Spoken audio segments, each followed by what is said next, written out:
Didn't want to talk about Georges St Pierre before the fight, but you're willing to mention him afterwards. It sounds like he's really campaigning for a fight with Michael Bisping, doesn't want anything else. I mean, how does that impact you? I know you want to prove that you're the greatest welterweight of all time, and that would seem to be an opportunity to do it. So what's your opinion when he's trying to get this Michael Bisping fight instead? Well, I said that earlier when we had the press conference because I listened to Bisping podcast, and he had his best friend George on there, and they were talking about fighting each other in a very kumbaya fashion. So with that said, I had already kind of put that out the back of my mind. If I think too much down the road, as I did when I fought Rory McDonald, I was thinking about, hey, if you beat Rory, you fighting for the world title, and I went out there and got my butt whooped. So I like to focus and give my opponent the respect he deserves. He's in that position for a reason.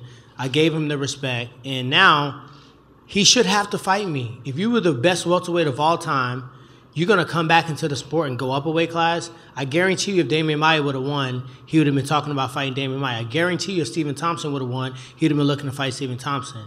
He doesn't want to fight me because I'm a better version of him.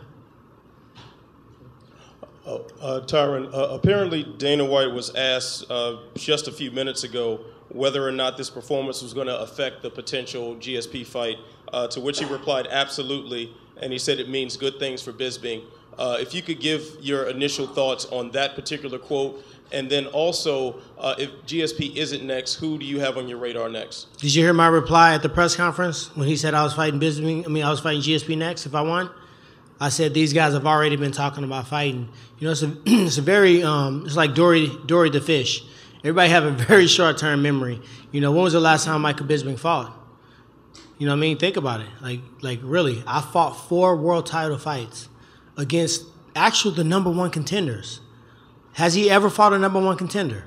I fought the number 1 contender twice. I fought the number 1 contender after that. And I fought the world champion who was Robbie Lawler the time before that. I'm the only one that's going by the old set of rules. So if it's not Georges St Pierre, let him run. But guess what? Whoever you put in front of me, I'm going to run through them. I'm going to beat them.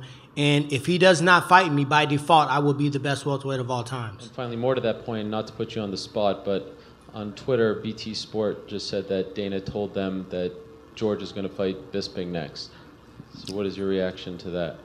I have no reaction to that, my man. I said it earlier in the press conference earlier this week when that comment was made. And, I said exactly what I saw. I listened to the podcast. I can read between the lines. I'm a very smart guy. And I have no reaction to it. The next person that steps in front of me, I'm going to beat him. That's it.